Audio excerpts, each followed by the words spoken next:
Se você está acompanhando as lições até aqui, você tem uma pergunta em mente. Será que as coisas que a gente está vendo aqui não é tudo muito igual, tudo muito parecido? E realmente é isso mesmo. As coisas que nós estamos vendo, os conteúdos que nós estamos vendo são parecidos, mas eu quero reafirmar aqui nessa aula a importância desse conteúdo. Pensem que Jesus é Deus realmente como a gente já viu. Pensem que agora Deus se encarna, é feito homem e está entre nós. Pense que agora ele morre e não só morre como ressuscita e depois os seus apóstolos começam a escrever coisas e nós sabemos hoje que ele morreu pelos nossos pecados. Quanta importância Jesus tem na história, quanta importância Jesus tem na minha e na sua vida. Eu acredito que a resposta for qualquer coisa que não seja toda a importância, se qualquer coisa que a gente responda que não seja Jesus tem toda a importância na minha vida, nós estamos tremendamente enganados. Então, cada uma dessas lições nós estamos falando coisas e estudando sobre Jesus, conhecendo um pouco mais dele, e hoje não é diferente. Na lição 7 nós vamos estudar e você vai aprender tudo que você precisa saber sobre as naturezas de Jesus, tanto a natureza humana quanto também a divina. Nós vamos compreender então como se dão essas naturezas, como acontece tudo isso. Lembro a vocês que é claro que nós não temos respostas para tudo, senão Deus seria a gente, mas eu quero estudar com vocês aqui como acontece a relação das duas naturezas de Cristo, ao mesmo tempo que nós vemos também as heresias que desmentem ou mentem sobre esse conteúdo na natureza de Jesus, e depois nós vemos então como essas heresias estão nos atacando hoje, como essas heresias estão voltando com nova aparência. Se você não me conhece, eu sou Matheus dos Passos e eu espero que você goste muito desse vídeo. Continue até o fim. Tenho certeza que essa lição pode falar com você. Apesar de ser um conteúdo que a gente já tá vendo, a gente já começou a ver aqui no Jesus é Deus e sobre a Trindade, mas esse conteúdo pode edificar muito a sua vida e vai ser um pouquinho diferente, prometo. Já vai deixando o like também, comenta aí se você tiver alguma dúvida, se você tiver algum comentário, alguma coisa que você fez nas suas lições, podem ser interessantes para os professores que estão lendo aí os comentários, então deixe aí um comentário, e ative o sininho para você saber também os nossos novos vídeos e, sem mais delongas, vamos para o vídeo.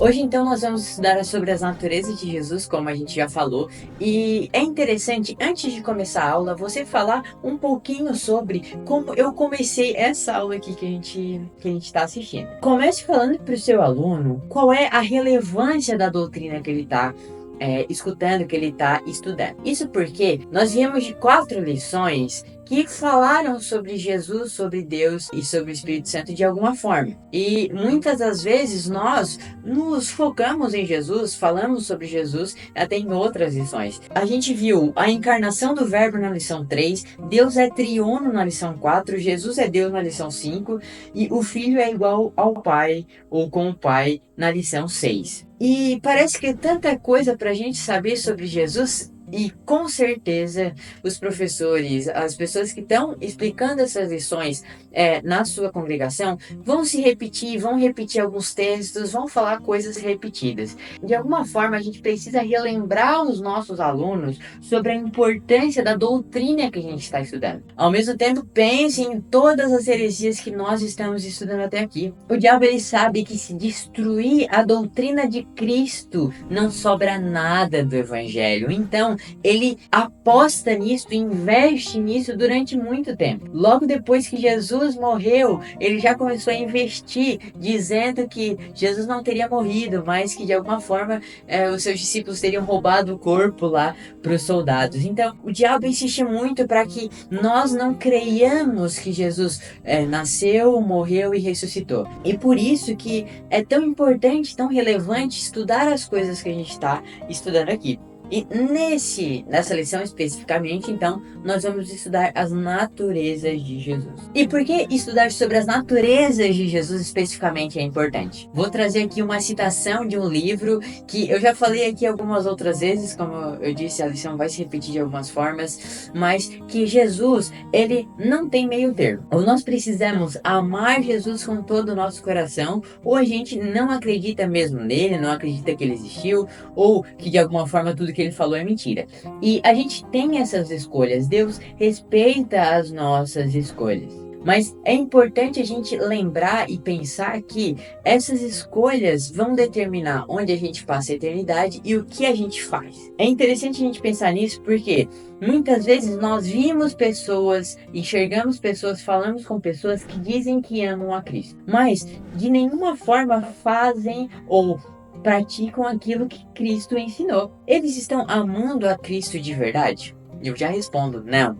O próprio Jesus fala em João capítulo 14, versículo 15, que se me amais, guardais os meus mandamentos. Então, se uma pessoa ama realmente a Jesus Cristo, ela vai guardar os mandamentos. Agora, é muito comum na sociedade em que a gente vive, as pessoas dizerem que amam a Cristo, ou ainda dizerem que conhecem a Cristo, ou dizerem que de alguma forma Cristo é muito legal, que é um cara muito gente boa, mas não conhecerem de fato quem Cristo disse que ele é. Não conhecerem de fato quem Cristo realmente era, que era Deus encarnado na Terra. É interessante a gente pensar nisso porque achar Jesus um cara legal não leva ninguém para o céu. Achar Jesus um cara interessante, um filósofo legal, alguém que tem bons conselhos para nossa vida, não leva ninguém para o céu. Agora, aceitar Ele como nosso Salvador e Senhor, crer na ressurreição que Ele abriu as portas, então nós seremos salvos. Nós vivemos em um país em que a cultura de Jesus ser evangélico virou moda. Nós vimos censos do IBGE ou pesquisas de alguma forma com a maior parte da população brasileira cristã evangélica ainda.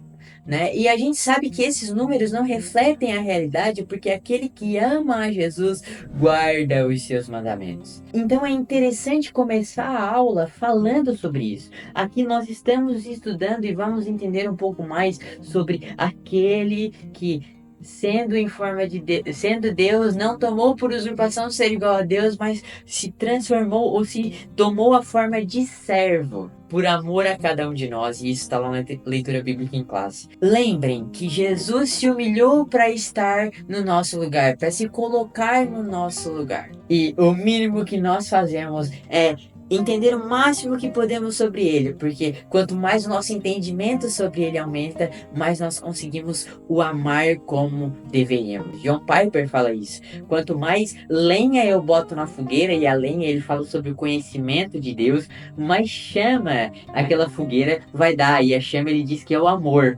E ele diz que é um sistema que se retroalimenta, porque quanto mais fogo e quanto mais amor, mais eu quero conhecer, e quanto mais conhecimento, mais eu amo. E a gente precisa conhecer mais a Jesus, e essa lição nos mostra as duas naturezas de Jesus. Indo então para o primeiro tópico, a gente vai entender como acontece a dupla natureza de Jesus. O autor começa falando sobre a descendência de Davi segundo a carne.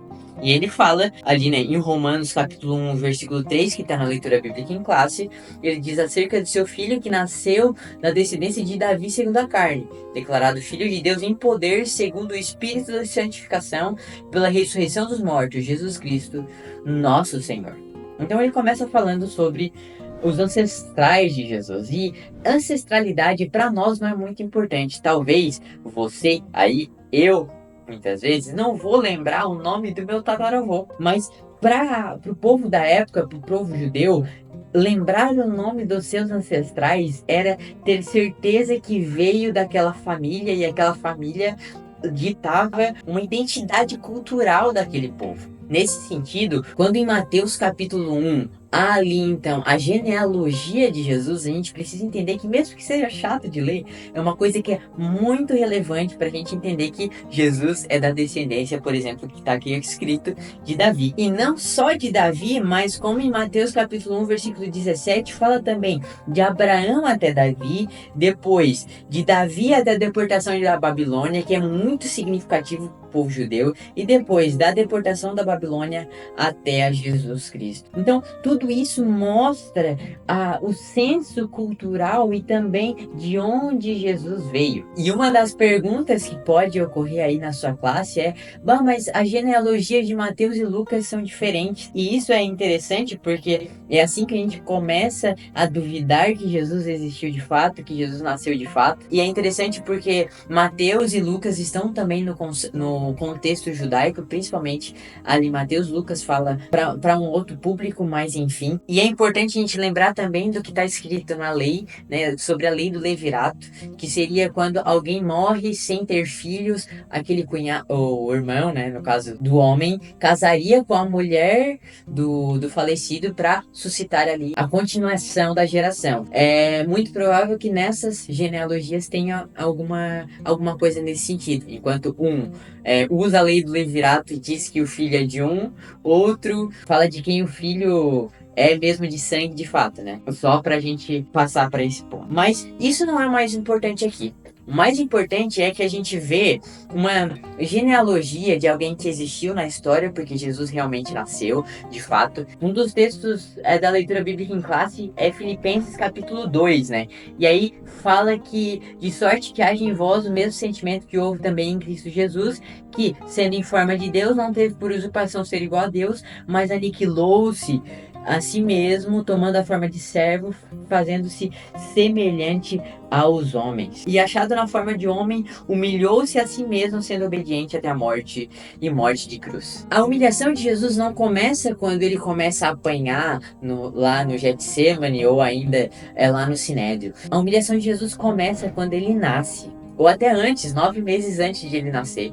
Porque Jesus, que é todo poderoso, todo sábio, todo presente, ele tem as características ali de Deus. Ele agora precisa, por uma decisão dele mesmo, seguindo o plano do seu pai, agora aprender a andar, aprender. Ele precisa de alguém para amamentá-lo. Deus encarnado se fez homem, e sendo homem agora ele precisa que a mulher, a sua mãe, Maria, agora lhe dê de mamar. Jesus precisava que Maria trocasse ele. Deus está ali tendo a natureza humana e é necessitado de que sua mãe troque ele por causa das suas necessidades. Olha só a humilhação que o nosso Deus passa por nos amar. Ele não fez isso para, como em algumas outras mitologias, de alguma forma usufruir dos prazeres que tem no corpo,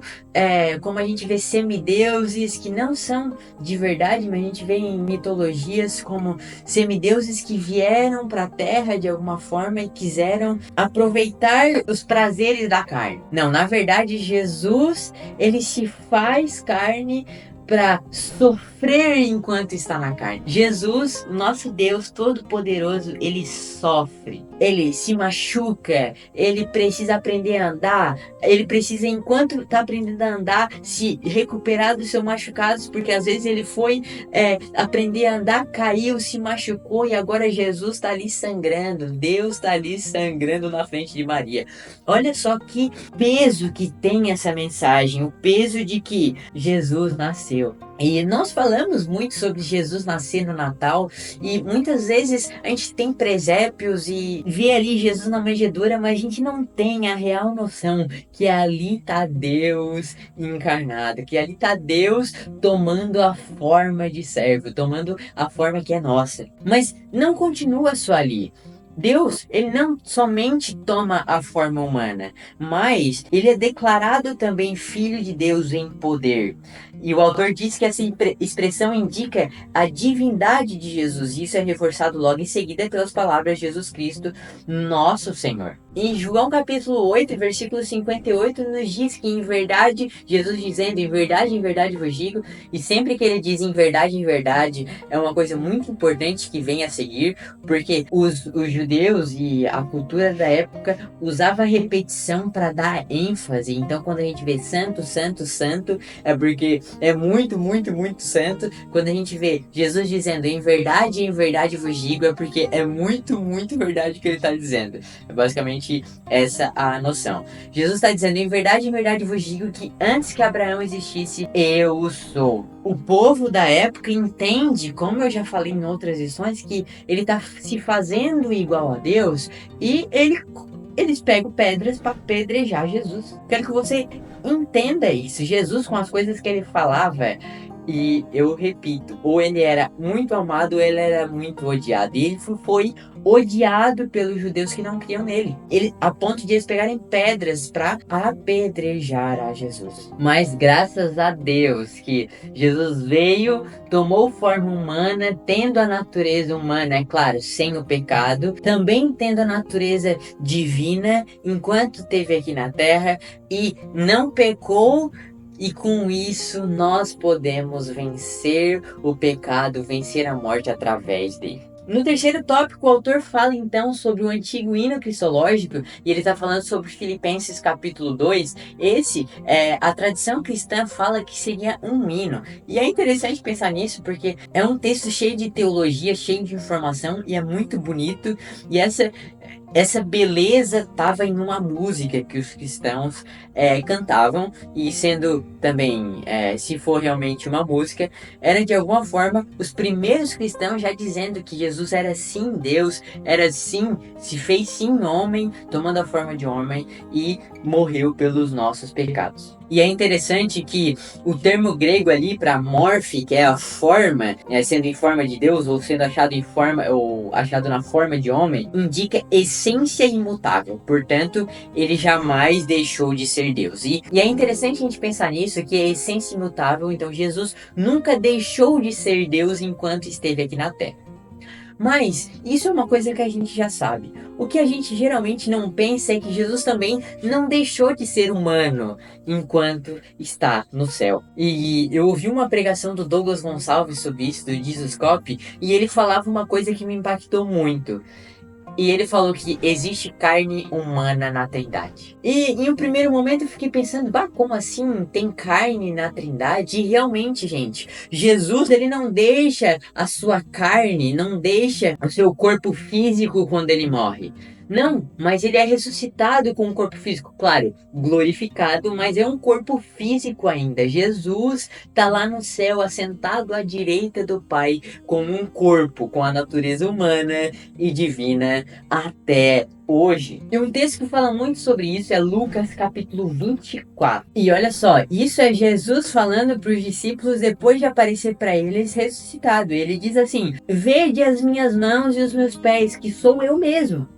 Não sou outro, sou eu mesmo. Tocai-me, toquem em mim e vede, pois o espírito não tem carne nem ossos. Olha Jesus já falando contra algumas heresias que a gente viu. Ele diz: eu não sou um espírito, porque o espírito não tem carne e nem ossos, como vedes que eu tenho. E dizendo isso, mostrou-lhe as mãos e os pés. E aí continua dizendo que os discípulos não creram no que Jesus estava falando. Não, Jesus, tu é uma miragem, tu é um espírito, não é carne ali. E aí continua, e não crendo eles ainda por causa da alegria e estando maravilhados, disse-lhes: tendes aqui alguma coisa para comer? Então apresentaram-lhe parte de um peixe assado e um favo de mel, o que ele tomou e comeu diante deles. Jesus, com um corpo glorificado, aparece para os discípulos pensam que ali é um espírito. Jesus diz: eu não sou um espírito, porque espírito não tem carne nem ossos, como vocês estão vendo que eu tenho, toca nas minhas mãos. E ainda, vocês estão duvidando? Daí um favo de mel e dá um peixão aí assado para nós comer. Traz aquela tainha, aquela tanhota assada aí, que eu vou meter para dentro. É isso que Jesus está falando. Jesus aparece para os seus discípulos e diz: eu tenho carne humana. Eu ressuscitado tenho carne humana, sou Deus e sou homem, sou 100% Deus e 100% homem. Sabendo que essa realidade é uma realidade muito importante e muito impactante em relação ao que Jesus veio fazer aqui, é óbvio que o diabo gostaria ou tentaria acabar com essa doutrina. E ele tentou acabar com diversas heresias. As heresias sobre Cristo começaram no começo da igreja e vão terminar só quando a igreja acabar, quando a gente está todo mundo lá no céu. Todos os salvos, pelo menos. Né? E o autor começa falando de Nestório, que usa um termo como mãe de Deus para portadora, para Maria, que seria a mãe de Jesus, trazendo essa natureza divina de Jesus como se fosse mais ou menos originária de Maria, não trazendo isso na sua mente, mas dando a ideia de que a natureza divina de alguma forma viera de Maria, ou é isso pelo menos que eu entendo quando se fala disso, que mãe fala muito sobre originar, dar origem a alguém, né? E quando fala mãe de Deus, fala que deu origem a Deus, e isso não seria a melhor forma de trazer, né, o que Maria significou para Jesus. Maria é uma pessoa incrível que aceitou uma missão que poucos aceitariam, e ela foi muito agraciada, ela é agraciada, ela é cheia de graça, realmente. O próprio anjo aparece e fala para ela, mas isso não quer dizer que de alguma forma ela deveria ser idolatrada, por exemplo, né? Como fala lá nas últimas frases do texto. Ele continua falando de nestorianismo, que fala basicamente que dentro de Jesus haviam duas pessoas. E quando ele se movia de alguma forma, ele estava usando a natureza divina, e quando ele se movia de outra forma, ele estava usando a natureza humana. E ele usa isso, a analogia da uma só carne, quando o homem e a mulher são feitos uma só carne. Mas a gente sabe que essa afirmação acaba tendo pouca embasamento teológico, né? É muito mais raciocínio lógico que é usado para dar base para essa doutrina. E é interessante a gente saber sobre isso, mas claro, que ela foi considerada uma heresia pelo Concílio de Éfeso em 431. Então trazer que Jesus era duas pessoas dentro de uma, como eu penso muito no filme Fragmentado, que tinha aquelas, como se fosse transtorno de múltipla personalidade, a Bíblia não dá suporte a isso. E na verdade ela mostra sim Jesus em momentos em que ele lê a mente das pessoas, falando como se fosse, porque vocês estão pensando isso, né? Então Jesus tinha o conhecimento do que eles estavam pensando. Ao mesmo tempo, Jesus também em alguns momentos fala que ele estava cansado quando ele encontra a mulher samaritana, por exemplo. Ele está sentado e cansado da viagem. Então é claro que Jesus é humano, e às vezes parece que ele tem poderes sobre-humanos, poderes divinos. E por quê? Jesus é 100% homem e também 100% Deus, mas não que dentro de Jesus tem duas pessoas ali, né? Ao mesmo tempo, existe também o monofisismo, que dizia que basicamente essas duas naturezas de Jesus se juntaram e formaram uma outra coisa. Nesse sentido, ele não seria nem 100% humano, nem 100% Deus, mas como se fosse 50% humano e 50% Deus. É interessante a gente pensar sobre isso, porque isso não parece muito ruim, mas quando a gente diz que Jesus, por exemplo, era 50% Deus, a gente está diminuindo a divindade de Jesus, e diminuindo a divindade de Jesus, a gente está falando que ele é um Deus de segunda categoria, que ele não é Deus de fato, mas que ele é um deusinho, um Deus com D minúsculo. E todos esses problemas, essas doutrinas falsas que foram se revelando na história, foram sendo combatidas por concílios. E falar sobre o concílio é interessante para sua classe, porque quando tinha alguma coisa que a igreja não estava havendo muitas discussões muito acirradas, a igreja organizava concílios com expoentes de várias linhas, ou de alguma forma expoentes que estavam ali nos mais lembrados em relação à teologia, e desses concílios vieram muitas das coisas que nós cremos hoje. Nesses concílios muitas vezes foram feitos os cremos, né? Cremos que Jesus é 100%.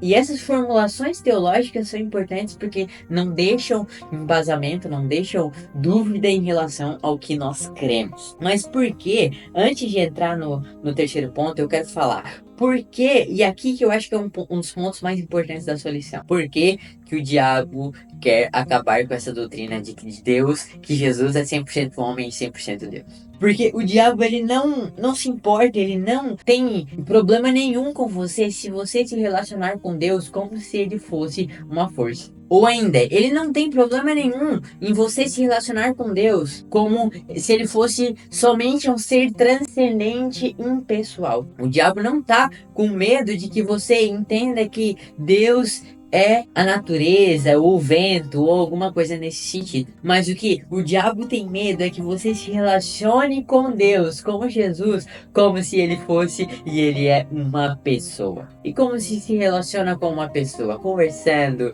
contando os nossos sentimentos, falando sobre nós. O que Jesus ele quer, morrendo e ressuscitando por nós, pelos nossos pecados, é abrir o caminho para o relacionamento com Ele. Jesus, ele precisa ser homem para ser o nosso representante, porque quando Adão peca, Adão é o nosso representante, Adão é o representante da humanidade, mas agora, quando Jesus não peca, Jesus é o representante também da humanidade, e ele pode ser o seu representante hoje, a partir do momento que você aceita o que ele fez na cruz. Quando nós aceitamos o que Jesus fez na cruz, cremos que ele morreu pelos nossos pecados, ele é feito nosso representante e agora nós fomos feitos justiça por ele. Com o primeiro Adão entrou o pecado no mundo, mas através do segundo Adão, que é homem, ele vence o pecado e nós somos feitos justiça por ele. Jesus é o nosso intermediador e ser um intermediador, ele está no meio do caminho.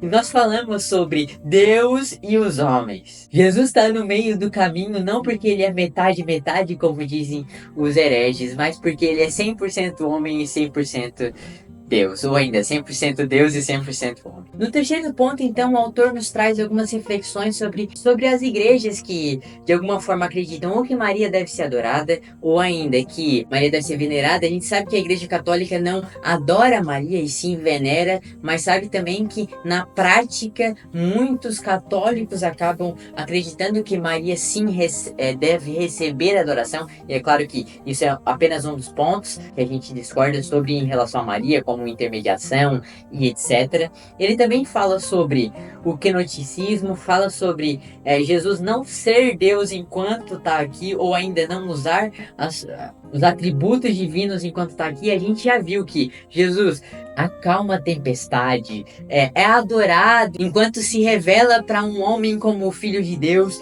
sendo encarnado ainda, não tendo ressuscitado. Jesus se revela para alguém como o Filho de Deus e essa pessoa crê nele e o adora, né, enquanto ele está aqui. Então a gente sabe que a adoração é apenas a Deus, a gente sabe que ele é muito claro desde o começo da Bíblia, desde o começo ali do Antigo Testamento sobre isso. E o mais importante está ali na parte da conclusão, que nos diz que a melhor maneira de se proteger dessas e de outras heresias é conhecer bem no que acreditamos, os ensinos oficiais de nossa igreja e seus respectivos fundamentos bíblicos. Não existe nenhuma defesa da fé cristã melhor do que nós estudarmos e sabermos o que nós cremos. A gente precisa ter uma base sólida para entender o que nós cremos e assim nós consigamos nos defender sobre as doutrinas erradas, as heresias que estão entrando na nossa igreja. Seja a mariolatria, que acredito que não está entrando na igreja evangélica, mas é um ponto de atrito muito forte com a igreja católica, é um dos maiores, por exemplo. Aqui fala também do monofisismo, fala no gnosticismo, fala de coisas que são sutis, mas quando nós deixamos essas coisas entrar, elas acabam trazendo consigo consequências que dizem que Jesus não é Deus. E se Jesus não é Deus, não tem como ele nos salvar. E se nós não somos salvos, nós estamos todos perdidos. Se nós não defendemos a nossa fé, sabendo primeiro no que nós cremos e também a base bíblica do porquê nós cremos, a gente fica totalmente indefeso. Então, prepare a sua defesa, porque eu tenho certeza, tá vindo ataque por aí, tá? As coisas muito provavelmente vão piorar cada vez mais e a gente precisa estar preparado para responder com mansidão, como eu já disse aqui em outras vezes, a qualquer um que pedir a razão da nossa fé. 1 Pedro fala isso. Por hoje seria só. Muito obrigado por ter ficado até aqui e nós nos vemos na próxima. Valeu!